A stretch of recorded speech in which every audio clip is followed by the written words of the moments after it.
Oke, hai, selamat siang semuanya. Selamat datang di webinar yang dipersembahkan oleh Dewa Talks. Gimana kabar kalian semua? Aku harap kalian semua baik-baik aja ya. Dan untuk sementara, waktu kalau bisa di rumah aja. Oke? Oh ya, perkenalkan aku Lintang dari Dewa Web. Dan pada siang ini, aku bersama Benedi Karuna selaku Digital Marketing Eksekutif Dewa Web sekaligus pembicara kita pada hari ini. Mungkin Ben boleh nyalain kameranya buat teman-teman lihat. Nah, ini Ben ya teman-teman. Oke, pada webinar hari ini kita akan membawa materi mengenai Grow Your Business Through Digital Marketing. Ben akan mengulik mengapa sebaiknya kamu menggunakan digital marketing untuk mengembangkan bisnis kamu. Kemudian pada akhir webinar ini, kami juga akan bagi-bagi hadiah. Jadi stay tune sampai ke webinar.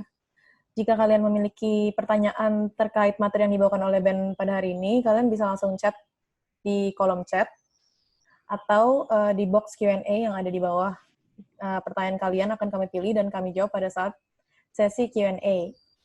Oke, kita mulai untuk presentasinya teman-teman. Untuk waktu dan tempat silakan kepada Ben.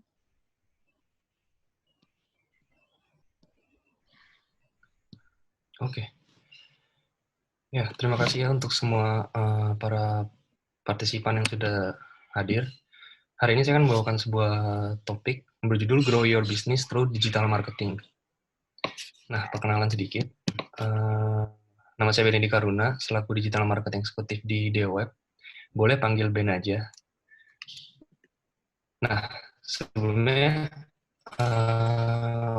sih apa digital marketing? Nah, digital marketing sendiri itu merupakan teknik pemasaran zaman sekarang dengan menggunakan media digital, mau itu media internet ataupun website atau sosial media atau media-media lainnya yang dilakukan secara online. Nah, jadi pada dasarnya digital marketing itu sama aja sama traditional marketing.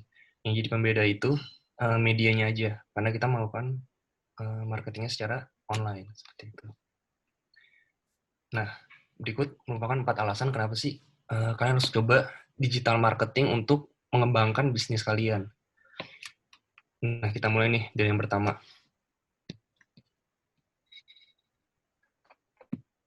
Yang pertama itu lebih murah sama lebih efektif. Nah, kenapa lebih murah dan kenapa bisa jadi lebih efektif? Karena kalau kita bandingin nih, misalnya sama traditional marketing, di mana traditional marketing itu kan kita ambil contoh misalkan kita menggunakan iklan di koran. Nah, koran itu kan dibaca sama semua orang, semua umur, semua gender, bahkan lokasi-lokasinya juga secara general. Nah, beda sama digital marketing, di mana kalau digital marketing itu kita, misalkan kita ambil contoh, kita iklanin secara di sosial media, kita ambil di Instagram. Nah, kalau misalkan kita iklanin di Instagram, kita bisa targetin nih, misalnya kita mau lokasinya itu cuman mau di Jakarta, terus kita mau untuk orang yang umurnya itu dari range, misalnya dari range 20 sampai 40. Nah, terus kita juga bisa pilih behavior mereka tuh kayak gimana sih, atau mereka itu hobinya ngapain sih, atau apa sih yang mereka cari di internet, kayak gitu-gitu kita bisa narrow, kita bisa spesifikasiin bener-bener ke orang yang emang nanti bakal interest sama produk kita. Jadi kita nggak akan waste money atau waste budget untuk orang-orang yang emang nggak interest sama produk kita. Nah, jadi itu yang pertama, lebih murah. Nah, kedua juga lebih efektif, karena kita bisa targetin benar-benar ke orang yang interest sama produk kita, ataupun sama brand kita. Seperti itu. Oke. Nah, ini yang kedua. Kemudahan dalam pengukuran hasil. Nah, sebagai contoh nih, saya ambil misalnya ini merupakan insight dari Instagram profile. Nah, kita bisa benar-benar ukur nih, berapa banyak sih orang yang ngeklik website kita, terus berapa banyak orang yang emang ngeklik email kita. Nah, terus misal dari discovery ini, kita bisa lihat berapa banyak sih unique account yang nge-reach profile kita. Berapa banyak orang-orang yang memberikan hasil impression ke account kita. Nah, terus dari kalian misalnya bingung nih, apa sih bedanya reach sama impression? Nah, gue jelasin sedikit. Reach itu diukur secara unique account. Jadi misalnya reach-nya 2 gitu. Berarti itu ada 2 orang yang ngelihat ataupun ngejangkau account kalian. Nah, bedanya sama impression, dari 2 orang ini, mereka bisa aja ngasilin impression yang lebih dari 1. Jadi kalau misalnya impression-nya 5, ya berarti bisa aja ada orang yang ngelihat account itu sebanyak 2 ataupun misalnya 3 kali, atau lebih dari 1. Nah, itu salah satu pembedaan dari reach sama impression. Nah, dengan menggunakan digital marketing, kita juga bisa ngukur nih. Jadi benar-benar datanya itu akurat. Kita bermain secara data. Karena kan kalau di marketing itu, kita kan berpacu di dalam di dalam pengukuran dari result. Jadi kita benar-benar bisa bandingin, kita bisa evaluasi result itu kayak gimana sih. Kita bisa improve juga. Seperti itu. Nah, yang ketiga nih, tingkat engagement yang lebih tinggi. Nah, berikut merupakan contoh marketing flow.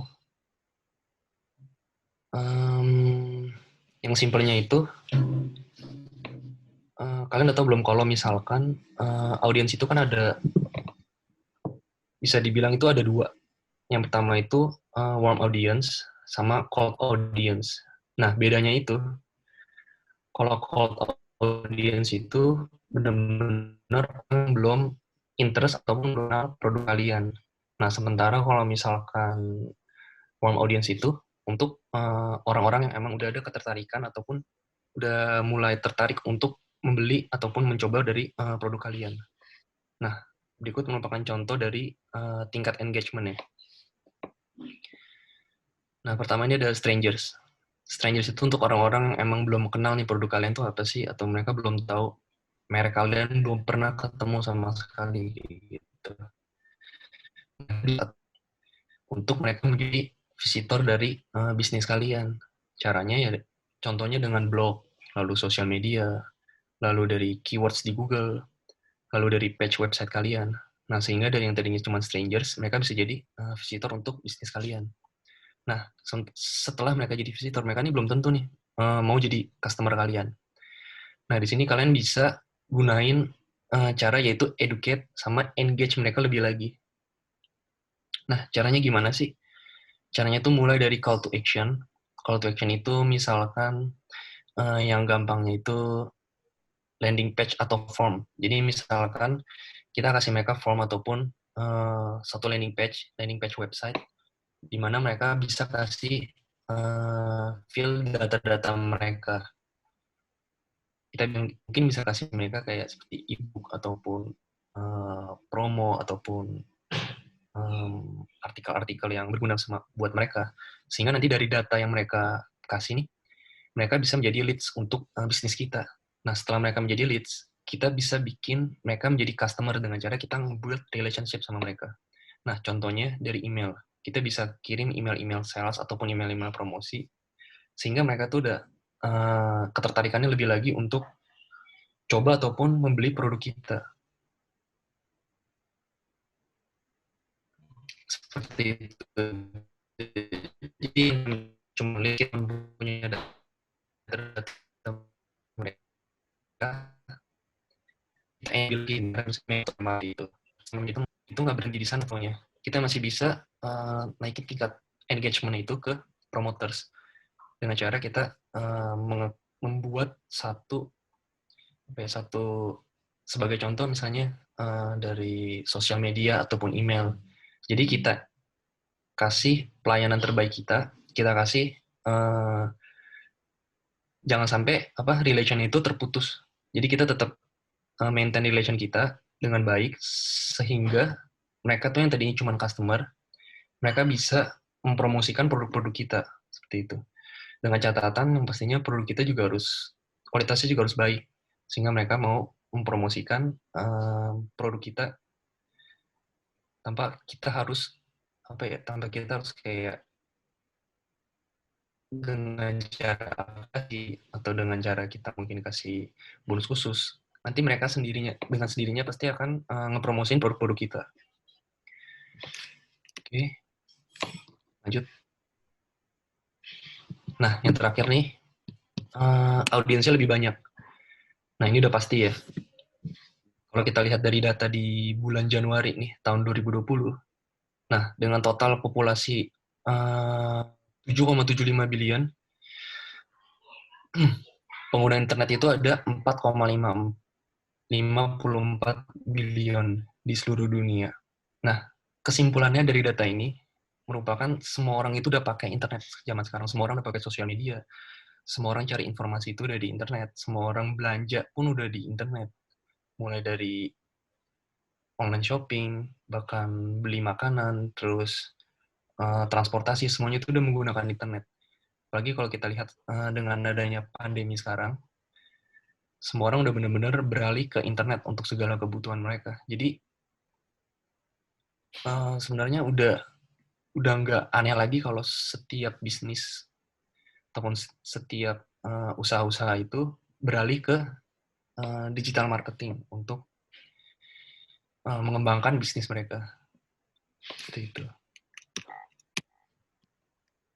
Oke, kita lanjut. Gimana sih, apa aja sih cara-cara yang bisa kalian lakukan untuk mengembangkan bisnis kalian secara online? Nah, pertama nih ada website. Website udah pasti. Nah, lalu kedua ada search engine Google. Search engine Google itu misalkan kalau kalian cari nih di Google, kalian cari misalnya kemeja pria. Nah, terus bisnis kalian bisa ada di apa? Di list di page 1 ataupun di rank 1. Nah, itu berarti bisnis kalian itu udah visible oleh Google. Dan itu merupakan salah satu cara juga untuk mengembangkan bisnis kalian karena pastinya nanti bakal banyak traffic dari sana. Lalu sosial media. Nah, yang terakhir juga ada email marketing. Nah, saya akan coba mulai bahas satu-satu. Nah, yang pertama datangkan traffic menuju website Anda. Gimana caranya?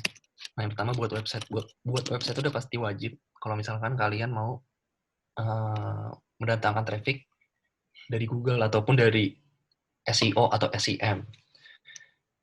Nah, kenapa harus buat website? Pertama itu sebagai media informasi produk.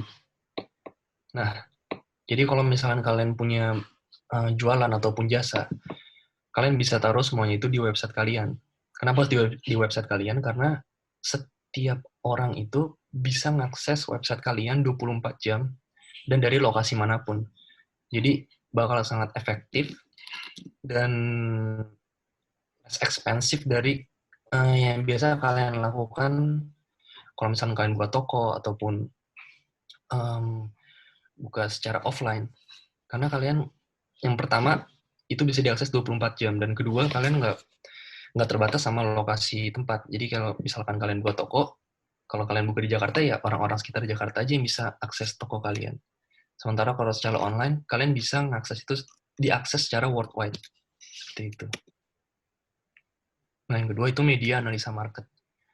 Nah, ini ada hubungannya nanti sama Google Analytics maupun Facebook Pixel. Jadi kalau misalkan kalian pasang Google Analytics, kalian bakal bisa ngelihat berapa banyak sih orang yang masuk ke website kalian, terus behavior-nya itu apa sih, terus umurnya itu dari kisaran berapa, lokasinya dari mana aja, itu kalian bisa analisa. Jadi kalian benar-benar bisa dapetin data lebih akurat lagi tentang market research dari produk kalian. Seperti itu. Nah, yang ketiga itu ada media promosi. Nah, media promosi ini menurut saya ini salah satu faktor yang sangat nomor satu lah kalau untuk saya di website untuk digital marketing, karena dengan adanya media promosi ini kita bisa iklanin dan kita bisa targetin orang-orang khusus. Kayak contohnya kita pasang Google Ads di website kalian nih. Nah, kalau misalkan kalian gunain satu teknik yang namanya remarketing, kalian bisa targetin lagi orang-orang yang udah tadinya udah masuk website kalian. Kalian bisa kasih iklan ke orang-orang yang udah emang ada interest, yang udah pernah ngunjungin website kalian. Nah, itu yang terjadi juga kalau misalkan kalian buka satu website nih, atau kalian buka satu akun Instagram. Nah, nggak berapa lama, selang berapa waktu kemudian, kalian pasti bakal dapat iklannya tuh kalau misalkan mereka gunain Google Ads ataupun Facebook Pixel di bisnis mereka. pasti kalian bakal nerima iklan-iklan dari mereka. Karena mereka udah tahu kalian itu ada interest di produk mereka. Seperti itu. Nah, yang terakhir itu mudah diakses, yang udah saya sempat singgung tadi. Yang pertama, kalian bisa, orang-orang bisa akses itu mulai dari jam berapa aja dan dari lokasi mana aja. Jadi ini merupakan salah satu cara yang efisien dan juga lebih murah untuk bisnis kalian. Nah, lanjut. Cara pertama agar website kalian itu bisa didatangi banyak traffic, yang pertama itu SEO. Nah, ini pasti udah nggak asing lagi nih buat kalian nih, SEO. SEO itu merupakan Search Engine Optimizer, di mana sebenarnya konsepnya itu simple.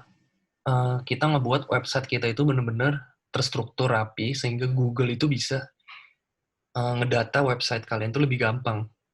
Jadi konsep SEO itu sebenarnya sesimpel itu aja sih. Jadi bener-bener kalian bikin itu website kalian tuh terstruktur, keywordnya itu jelas, terus strukturnya juga jelas, terus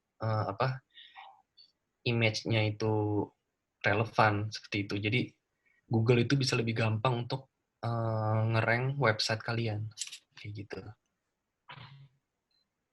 Nah, yang kedua itu SEM. SEM itu merupakan search engine marketing. Nah, search engine marketing itu apa sih? Nah, bedanya itu sama SEO itu, kalau misalnya SEO itu kita lakuin secara organik, secara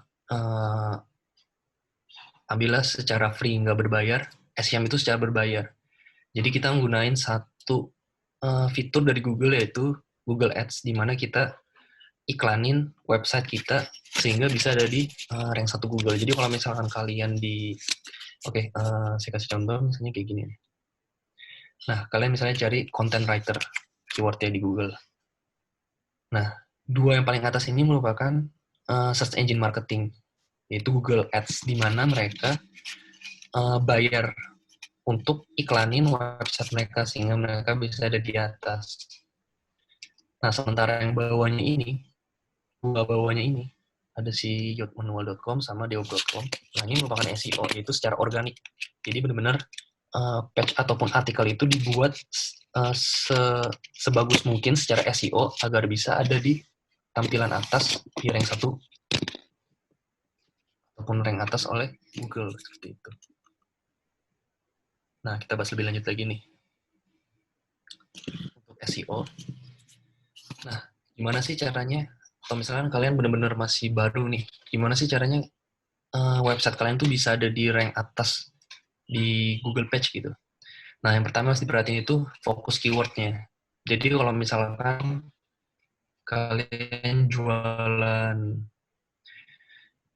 misalkan kalian traveling nih, kalian jualan misalnya tour travel kayak gitu. Nah, kalian bisa buat, misalnya sebagai contoh, kalian bisa buat artikel misalnya 10 tempat wisata di Bali, atau misalnya 10 makanan khas Bali, kayak gitu. Jadi fokus keyword itu kalian benar-benar udah harus tentuin dari awal untuk membuat artikel ataupun page kalian. Jadi di page kalian itu harus ada, kalian tentuin 10 tempat wisata favorit di Bali, kayak gitu. Nah, keyword itu yang harus kalian benar-benar fokusin. Jadi seenggaknya itu harus ada, sebagai contoh, misal harus ada di judul artikel kalian, judul page kalian, harus ada di paragraf pertama kalian. Nah, itu masih banyak banget faktor-faktornya, masih bisa banget dikulik-kulik. SEO itu masih bisa banget dieksplor. Kalian bisa dalemin lagi. Nah, salah satunya itu fokus keyword. Nah, yang kedua itu ada meta description. Meta description itu, ya, sebagai contoh misalnya, nih yang pertama nih, hire a top content writer. Nah, meta description itu merupakan ini nih, yang deskripsinya, post a job, get free quotes, bla bla bla. Nah, itu meta description kalian juga bisa set untuk website kalian. Dan itu bakal ngaruh juga untuk SEO. Jadi di meta description kalian, usahain itu ada fokus keyword dari keyword yang kalian mau. Nah, terus itu juga ada ukuran berapa banyak huruf sih yang harus ada di meta description, seperti itu. Itu nanti kalian bisa pelajarin lagi. Kita bisa pelajarin lebih dalam lagi. Next, ada image pada halaman. Nah, image pada halaman ini biasa orang suka kayak nyepelein, sebenarnya image pada dalamnya juga penting. Yang pertama, image itu harus optimize. Ukurannya itu harus nggak boleh gede. Jadi benar-benar di-optimize sekecil dan se-efficient mungkin. Jadi halaman kalian itu nggak berat waktu di loading. Nah, terus yang penting juga judul dari image kalian, usahain itu relevan sama fokus keyword kalian. Sehingga nanti Google juga bisa taruh nih image-image ini untuk jadi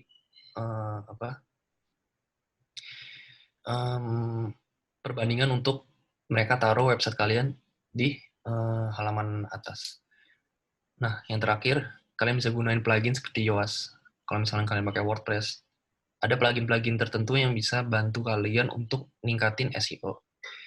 Dan plugin-plugin itu juga banyak yang free, ada juga yang berbayar. Nah, yang kedua ini ada kecepatan website. Nah, Google itu suka dengan website yang cepat.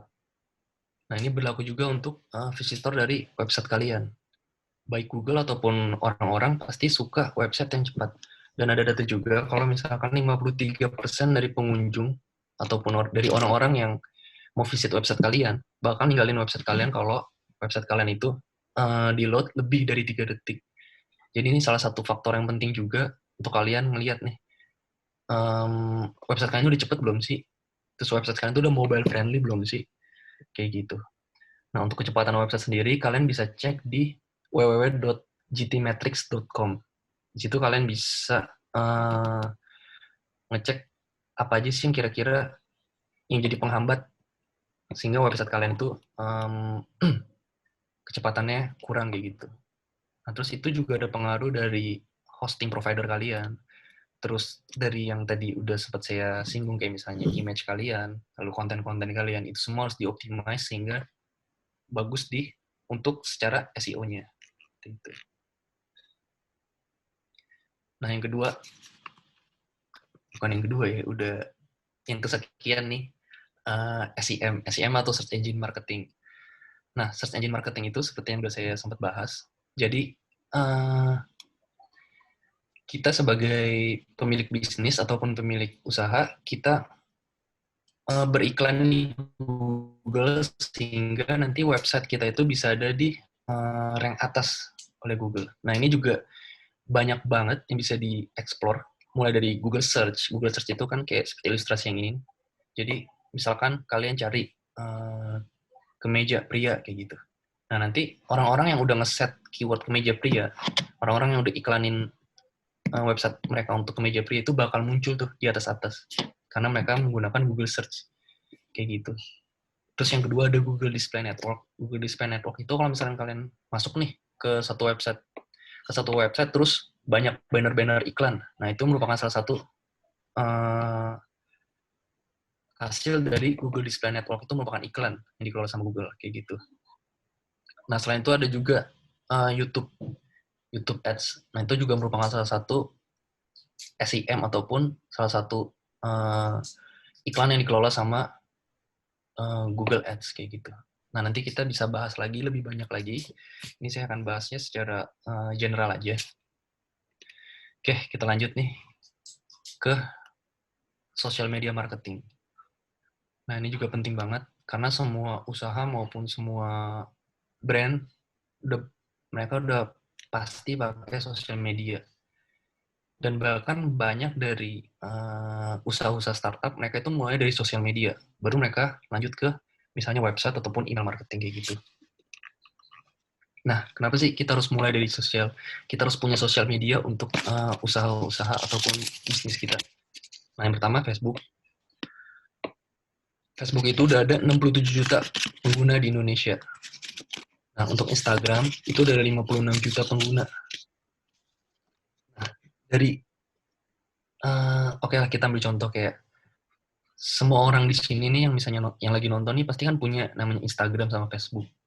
Nah, macam-macam nih kita gunain misalnya Instagram kita misalnya Instagram cuman buat lihat-lihat apa kabar teman-teman kita, atau mungkin Instagram kita emang kita suka ngeliat desain-desain dari orang, kita follow-follow desainer-desainer ataupun influencer-influencer. Pokoknya banyak, apapun itu tujuannya, pasti semua orang udah pakai Instagram. Nah, kalian juga pasti udah tahu dong kalau misalnya Instagram itu ada satu fitur yang namanya Instagram Ads ataupun sponsor Ads kayak gitu. Nah, ini juga jadi salah satu fitur yang emang udah dipakai oleh startup-startup maupun bisnis-bisnis yang emang mereka lagi merintis, lagi cari traffic, itu mereka banyak banget yang menggunakan Instagram Ads ini untuk bisnis mereka. Kayak contohnya kalian, kalau misalkan kalian misalkan kalian suka olahraga nih, nah kalian sering nge-search misalnya brand-brand kayak sebagai contoh Adidas atau Nike. Nah, nanti suatu saat pasti kalian bakal dapat iklan itu, entah itu dari Adidas atau dari Nike atau dari kompetitor. Jadi udah ada algoritmanya sendiri untuk beriklan di Instagram kayak gitu. Nah, yang terakhirnya ada LinkedIn. LinkedIn itu merupakan salah satu channel atau salah satu media yang populer untuk B2B. Kalau dari tadi kita ngomong ini B2C, antara business to customer. Nah, di LinkedIn ini kita ngomongin secara B2B. Jadi, gimana sih dari perusahaan ke perusahaan, gimana image perusahaan bisnis kalian ke bisnis lain. Nah, LinkedIn ini juga salah satu media sosial yang kalian harus coba mulai kalau misalkan kalian emang pengen mengembangkan bisnis kalian seperti itu.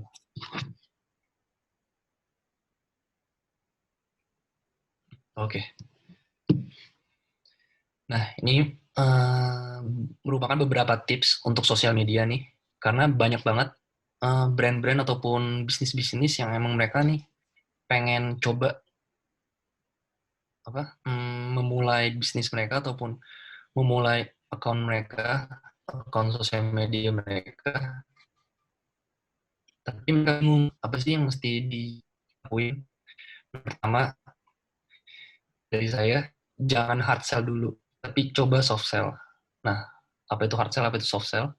Jadi kalian jangan langsung benar-benar ngejual produk kalian. Kayak misalnya kalian jual baju nih, kalian benar-benar langsung, oke, gue ada produk ini, harganya segini, informasinya segini. Nah, tapi kalian coba dulu ke soft sell. Jadi kayak misalnya, sebagai contoh misalnya nih, contoh kontennya nih, dari dia web, misalnya kita ngasih konten yang edukatif, kayak misalnya, perbedaan dari online shop, marketplace, ataupun e-commerce. Nah, jadi dengan konten-konten yang edukatif, terus yang bisa, jadi nggak sekedar lewat gitu. Orang-orang yang lihat konten dari kalian, itu ada yang bisa diambil, ada manfaatnya. Dan juga relevan sama produk kalian. Jadi kalian nggak harus selalu hard sell, tapi kalian bisa coba soft sell. Yang udah saya kasih contoh tadi, kalian bisa kasih informasi-informasi, kalian bisa kasih konten-konten yang edukatif. Terus yang terakhir juga kalian bisa kreatif sama inovatif. Jadi nggak perlu setiap konten itu harus kayak serius banget nih. Kalian bisa coba konten-konten kayak misalnya meme ataupun jokes-jokes kayak gitu. Kalian bisa coba aplikasiin ke sosial media kalian. Jadi audiens kalian pun nggak bakal bosan ataupun bahkan mereka bisa sharing ataupun bagikan konten-konten kalian itu ke teman-teman mereka. Jadi konten-konten itu nantinya bisa ngepromosiin diri konten itu sendiri tanpa kalian harus bersusah payah seperti itu.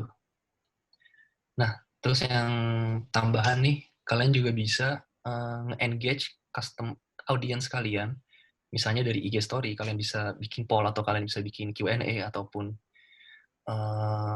kalian bisa bikin semacamnya seperti itu. Jadi ada relasi dari kalian sama customer kalian. Jadi bisa dua arah, nggak satu arah, nggak kalian kayak promosi terus, kalian kasih tahu produk kalian terus, tapi customer juga bisa kasih feedback kayak gitu. Jadi sebenarnya banyak yang bisa kalian kulik-kulik lagi, banyak yang bisa kalian explore. Diusahain kalian kreatif sama inovatif. Karena setiap tren itu pasti bakal berubah-berubah. Jadi kita harus terus adaptasi aja sama konten-konten yang nantinya bakal kalian buat. Kayak gitu. Kalau ada yang mau tanya, langsung tanya di Q&A aja ya. Ini ada juga yang nanya-nanya di kolom chat.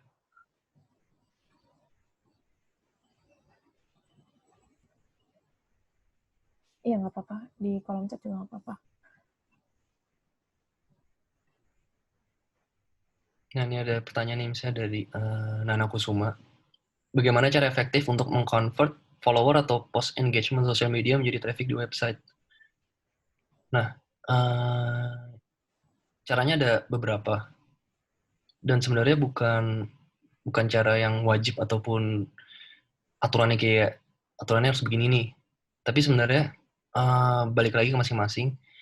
Nah, kalau misalkan cara efektif untuk mengconvert follower ataupun post engagement dari sosial media menjadi traffic, kalian sebenarnya gampangnya kalian arahin aja. Misalnya dari kalian ngepost nih tentang suatu konten apa, atau misalkan kan promosi apa, kalian cantumin aja link ke website kalian. Nah, itu kalian bisa juga cantumin link di bio dari account Instagram kalian. Nah, terus kalau misalkan follower kalian itu udah lebih dari 10.000, kalian bakal nge-unlock fitur Instagram untuk swipe up. Di mana swipe up itu kalian bisa arahin dari traffic kalian itu ke website yang tadinya dari sosial media. Kayak gitu.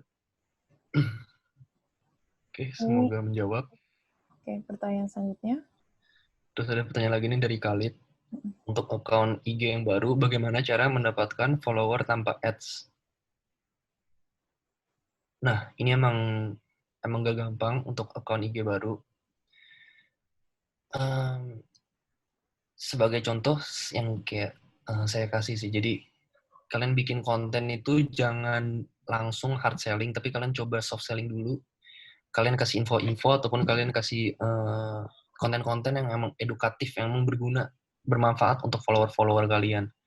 Nah, kalian harus lakukan ini juga secara konsisten. Jadi jangan berhenti. Jadi misalnya jangan yang tadinya seminggu 2 kali, tiba-tiba jadi 2 bulan sekali kayak gitu.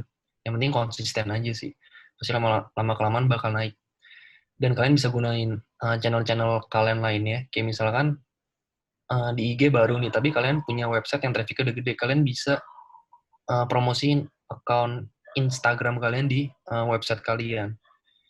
Jadi orang-orang dari traffic-traffic yang dari website bisa jadi follower juga di akun Instagram kayak gitu. Kemudian dari ada nih di Q&A box ada yang nanya. Coba dengannya. Dari Yubian Asfar, bagaimana cara menentukan campaign atau goal dari setiap funnel versi Bang Ben? Oke, menentukan campaign atau goal dari setiap funnel. Funnel versi. Sebenarnya untuk jawab ini sebenarnya tergantung emang goal atau KPI-nya apa dari setiap perusahaan ataupun setiap bisnis yang lagi dijalanin. Kalau misalkan sebagai contoh hanya dari saya dari sini nih. Nah, goals-nya kan macam-macam nih. Bisa emang cuma mau branding atau bisa mau emang ngasilin conversion, ngasilin pelanggan. Nah, itu macam-macam kan. Nah, kalau misalkan emang goals-nya itu untuk ngasilin penjualan atau ngasilin customers, nah berarti harus benar-benar misalnya contohnya dari awal nih, dari bagian attract, dari bagian stranger ke visitor, terus misalnya dari visitor ke leads, dari leads ke customer. Nah, tujuan akhirnya kan emang customers kan. Jadi kita nggak perlu lihat yang promotersnya nih. Kalau misalnya goals-nya untuk ngasilin konversi. Nah, jadi cukup fokus ke 3 funnel ini aja. Nah, gimana caranya? Sebagai contoh, misalnya saya gunain satu teknik yang namanya content marketing. Gimana content marketing itu misalnya artikel blog. Nah, berarti dari yang tadinya strangers nih. Misalkan saya jualan apa ya? Misalnya jualan kue kering gitu misalnya. Nah, mereka strangers, tapi mereka mau beli kue kering nih, tapi mereka belum tahu produk kita.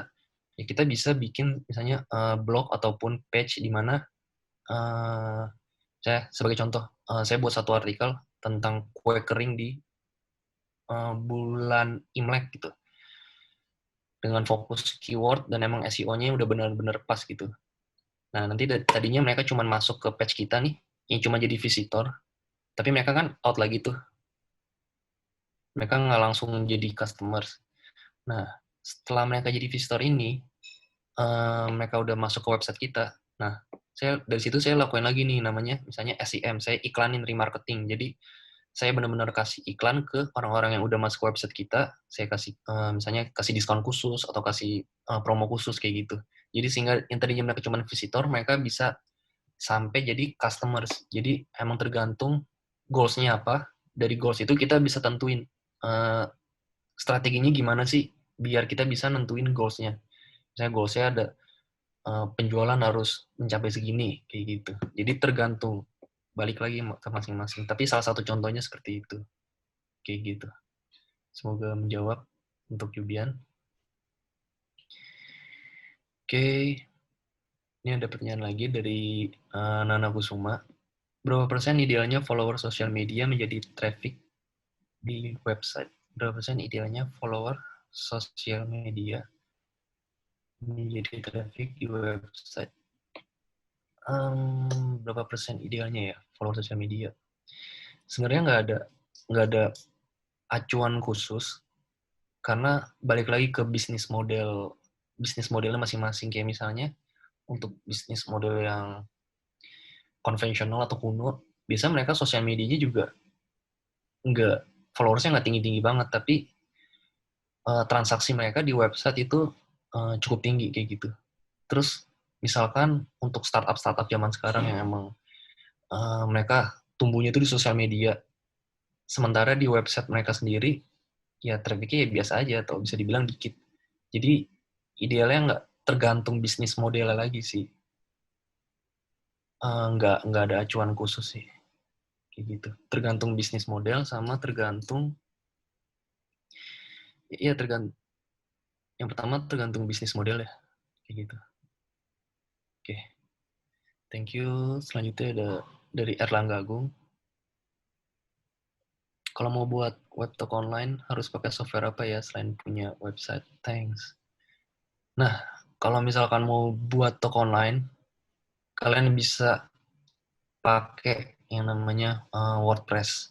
WordPress itu nggak harus coding, nggak harus nggak susah. Pakai WordPress gampang. Kalian bisa mulai dari pakai tema-tema ataupun plugin yang emang khusus untuk toko online.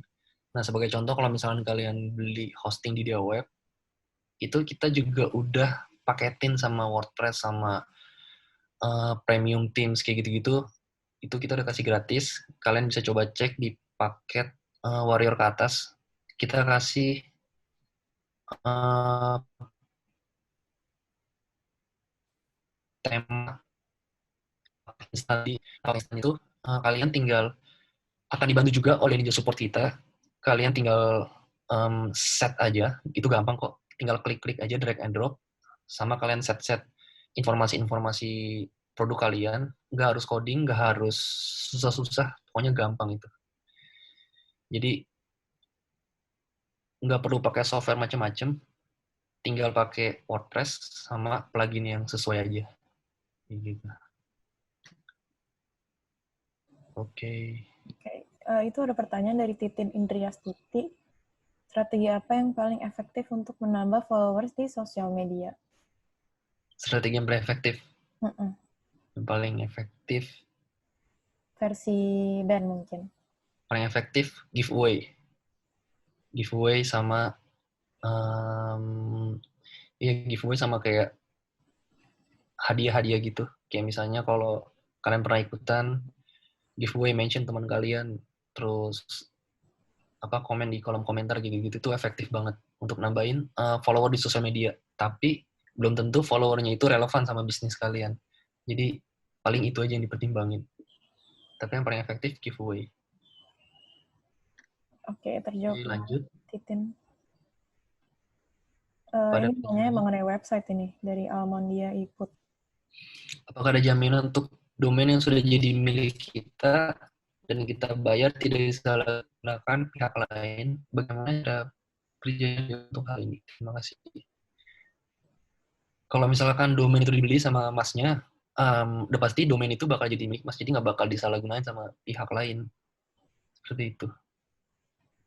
Jadi kalau misalkan domain itu kan misalnya nama domainnya bisnis bisnis masnya apa misalnya jualan hand sanitizer gitu, jualan handsanitizer.com.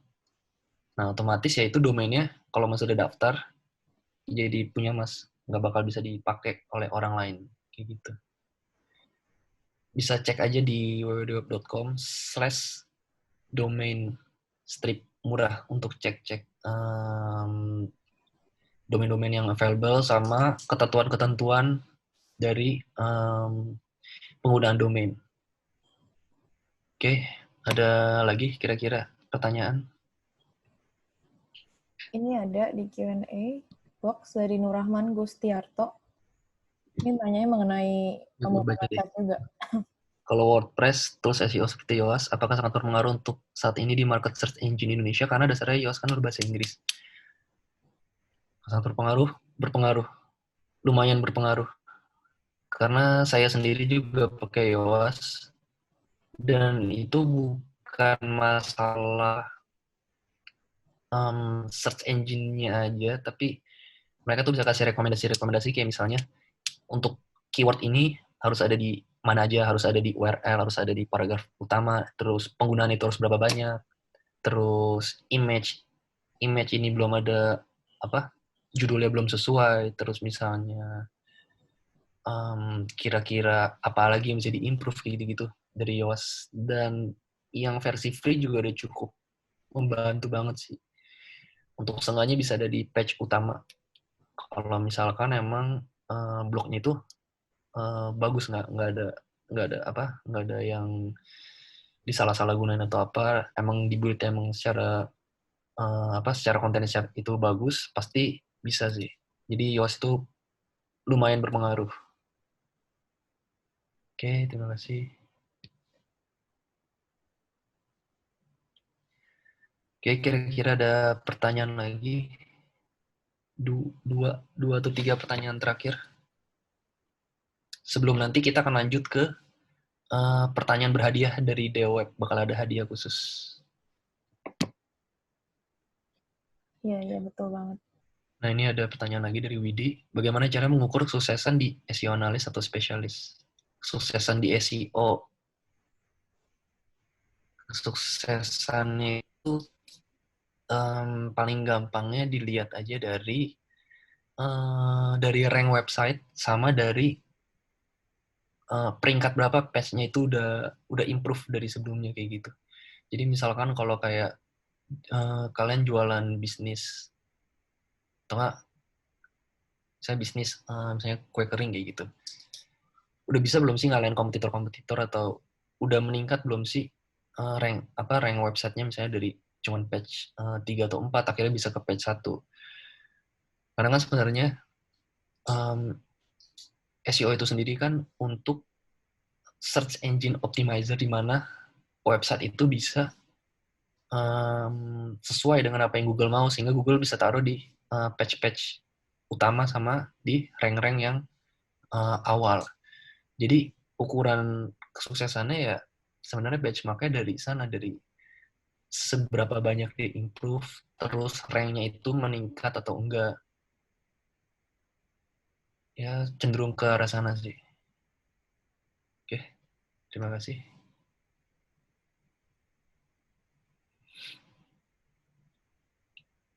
Nah, ini ada pertanyaan nih dari Almondia. Customer service di web selalu online 24 jam. Kalau ada kesulitan bagi para newbie bisa menghubungi dalam mail ini. Terima kasih, Mia. Bisa, kalau misalkan kalian masih bingung cara buat cara set hostingnya gimana, cara buat website gimana, kalian tinggal hubungi aja Ninja Support kita di www.deweb.com. Di situ kita ada live chat. Oke, terima kasih. acuan rank yang bagus apa selain Alexa. Kalian bisa cek juga di Ahref. Tapi Alexa juga udah bagus sih, udah akurat. Karena saya juga pakai Alexa rank. Ini ada pertanyaan dari William, tips development SEO di segi portal berita. Waduh, portal berita ya. Jujur saya belum pernah megang, belum pernah juga ngebuat artikel ataupun blog di bagian portal berita. Mungkin kalau secara general saya bisa jawab, tapi kalau secara portal berita saya belum bisa jawab sih. Oke, thank you. Oke, nih pertanyaan terakhir ya dari Nur Rahman. Lebih baik mana antara website produk dengan halaman blog yang berisi artikel dengan website produk tersendiri ditambah website portal bahas terkait produk yang link web produk. Bentar. Lebih baik mana antara website produk dengan halaman blog yang berisi artikel. Oke. Dengan website produk sendiri ditambah website. Mungkin ini maksud perbandingannya antara satu domain sama web sama dua domain ya. Oke. Kalau menurut saya lebih baik sebenarnya tergantung, tapi kalau menurut saya secara general lebih baik satu domain aja, karena kalau misalkan kita ngebuat itu dua domain, itu berarti bakal ada dua domain yang harus kita improve. Karena kan domain rank itu kan lumayan sulit untuk dinaikin, diimprove. Jadi kalau satu domain aja kita belum bisa maksimalin, apalagi dengan domain yang berbeda gitu, dua domain. Yang dimana kita harus effortnya berarti dua kali lagi. Karena sebenarnya satu aja juga udah cukup kok untuk website produk. Jadi website produk dengan halaman blog. Jadi halaman-halaman blognya itu nanti kalian bisa kasih internal link aja ke landing page ataupun halaman page yang memuat isi produk itu. Jadi dengan satu domain menurut saya udah cukup. Oke, ini ada pertanyaan lagi nih. Bagaimana cara membuat backlink yang berkualitas? Dari Bagus.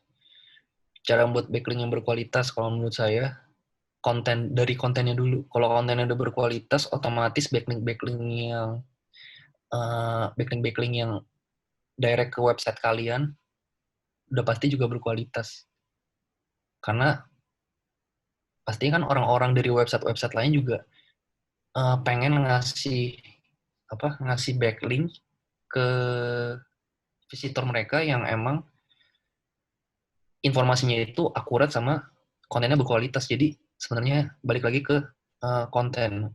Kalau kontennya udah bagus, udah berkualitas, udah pasti backlink yang ada juga bakal ngikutin ke website kalian gitu sih. Oke, sekian dari sesi Q&A-nya.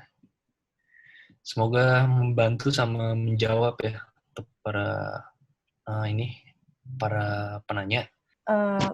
Ini untuk webinar kami selanjutnya, ada di hari Kamis, tanggal 2 April 2020, mengenai Make Your Own Personal Website. Jadi nanti dari Dewa Web akan membahas mengapa sebaiknya kamu mempunyai website sendiri. Dan ada lagi di hari Senin, 6 April 2020, mengenai Make Your Website Rank Number 1 on Google. Nah, di sini nanti tim Dewa Web juga akan membahas bagaimana caranya agar website kalian ada di rank 1 Google. Oke, untuk bulan ini kami akan menemani kalian selama di rumah dengan webinar-webinar yang pastinya bermanfaat untuk mengembangkan skill kamu. Jadi jangan lupa untuk follow Instagram Dewa Web di @dewatalksofficial untuk info mengenai webinar-webinar selanjutnya. Tadi aku baca dari Nana, akan ada topik mengenai ASO nggak? Rencananya belum ada, tapi terima kasih untuk masukannya. Nanti akan kami masukkan ke dalam list topik-topik webinar. Untuk teman-teman semua yang mungkin tadi masuknya di tengah-tengah, kalian nanti bisa menonton ulang webinar ini di YouTube kita di di youtube.com/dewaweb. Di YouTube kita juga ada beberapa webinar yang kita udah laksanakan di bulan Februari, dan itu ada membahas mengenai SEO, lalu cara membuat website, dan mengapa website itu penting untuk kaum milenial. Jadi jangan lupa ya teman-teman untuk subscribe YouTube kita di youtube.com/dewaweb dan follow Instagram kita di instagram.com/dewatalksofficial untuk mengetahui jadwal webinar selanjutnya. Mungkin sekian dari kami pada hari ini. Terima kasih semuanya yang sudah datang. Sekali lagi jangan lupa ya teman-teman untuk follow Instagram kita untuk mengetahui update-updatean terbaru mengenai jadwal webinar kita selanjutnya. Oke, terima kasih semuanya sudah datang. Stay safe everyone. Jangan keluar rumah dulu ya untuk sementara waktu. Jaga kesehatan semuanya. Thank you semuanya. Dadah.